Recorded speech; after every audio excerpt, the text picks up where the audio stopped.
Hello, Namaste. Welcome to the Best Preparation, a YouTube channel for learning English language. Please don't forget to subscribe this channel, share this video to your friends, like and comment. Now, let's move on to today's lesson. आजको यस लेसनमा सर्टकटमा बोल्दाखेरि अथवा not नल्याइकन पनि negative बनाउने शब्दहरूको बारेमा सिकिँदैछ। तपाईले यहाँनेर हेर्नुहुन्छ nowhere. Nowhere means कहीं पनि होइन। nowhere. No one भन्यो भने कोही पनि होइन। nothing भन्यो भने केही पनि होइन। यस्ता शब्दहरू साथमा अंग्रेजी सिक्ने हो। हिजो तपाई कहाँ जानुभयो भनेको छ। यहाँनेर यो ए र ई आउनु भनेको पास्ट टेन्स हुनु हो। त्यही पनि मैले धेरै भिडियोमा भनेको छु, गयौ खायौ पढ्यौ लेख्यौ देख्यौ गयो खायो यस्तामा यसरी सोध्नु पर्यो भने के हुन्छ, अगाडि डिड आउँछ। यहाँ हेर्नुस् त डिड। हिजो तपाई कहाँ जानुभयो? Where did you go yesterday? हिजो तपाई कहाँ जानुभयो? Okay? I went nowhere. I went nowhere भनेको म कतै पनि गइन। यसलाई nowhere नजान्ने मान्छेले I didn't go anywhere. म कहीं पनि गइन। यो भनिरहनु भन्दा I went nowhere भन्दा पनि भइहाल्छ। nowhere ले नै सहयोग गरिहाल्छ। जस्तो मैले चाबी कहीँ पनि भेटिन भनेर भन्नु पर्यो भने नि I didn't find the key anywhere भन्ने ठाउँमा I found the key nowhere मैले कहीं भेटिन भन्ने अर्थ नै ल्याउँछ nowhere ले। nowhere भनेको कहीं पनि होइन, छैन। ओके, एकपल्ट हेर्नुहोस्। Where did you go yesterday? I went nowhere. म कतै पनि गइन। कति छोटो भयो हेर्नुहोस् त।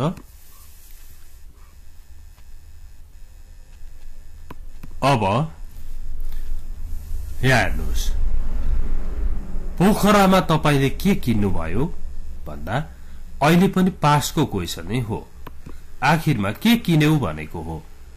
गयौ खायौ किन्यौ बेच्यौ भन्ने बित्तिकै डिड आउँछ। ए अनि के भन्नलाई what आयो।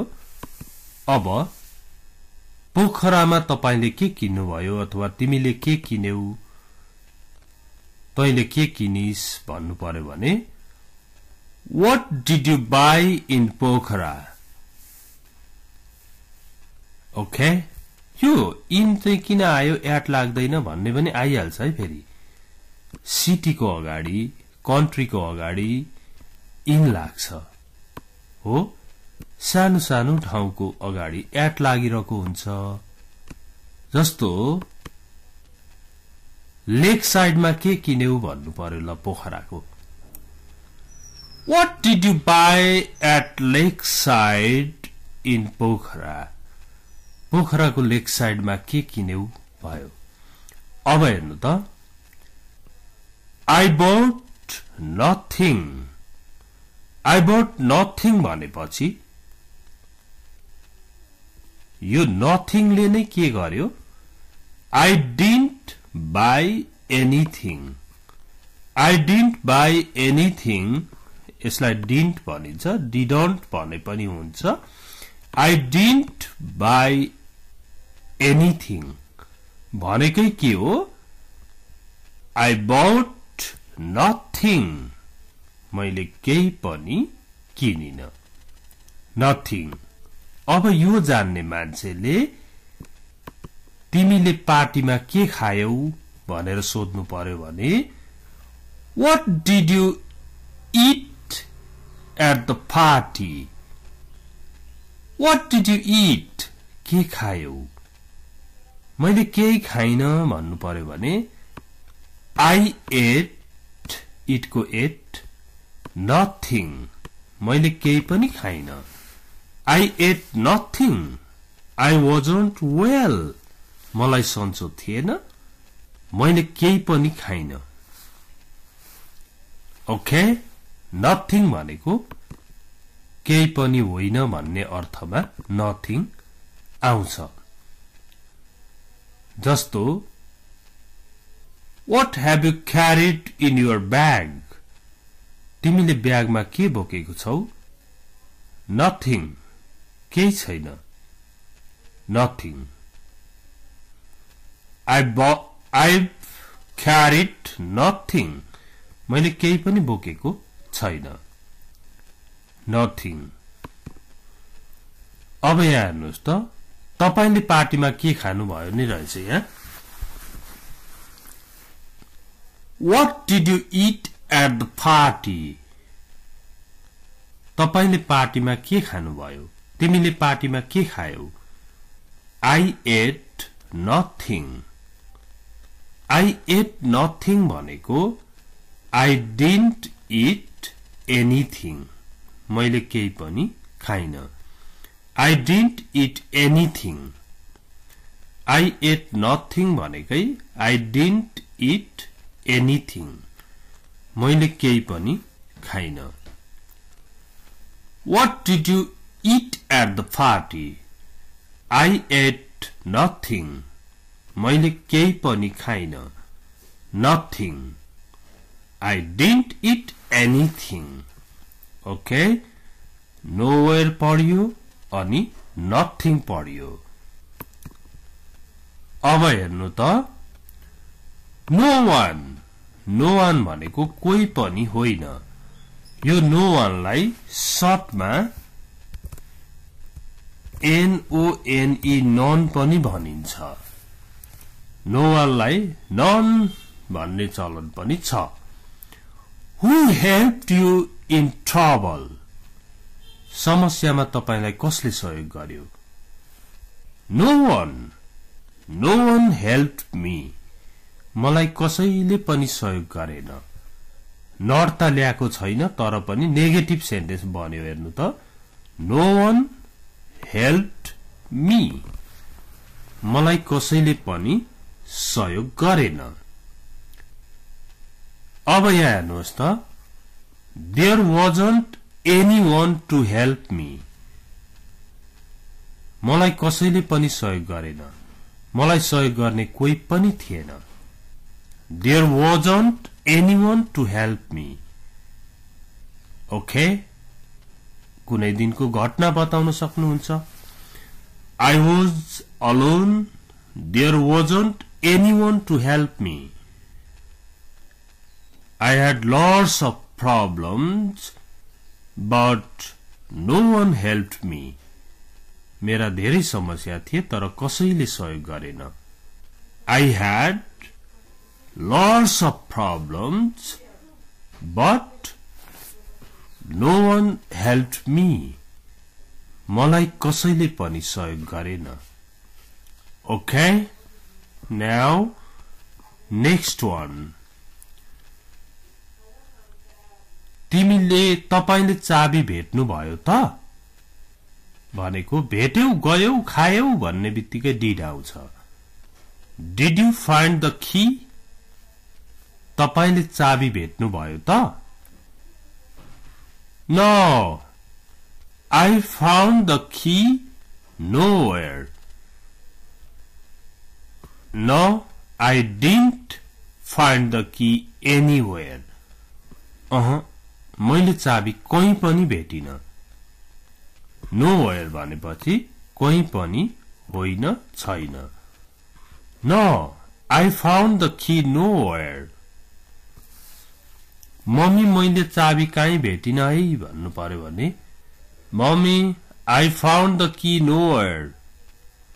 कहीं पनि चाबी भेटिन भनेको mummy I didn't find the key anywhere भनेको हो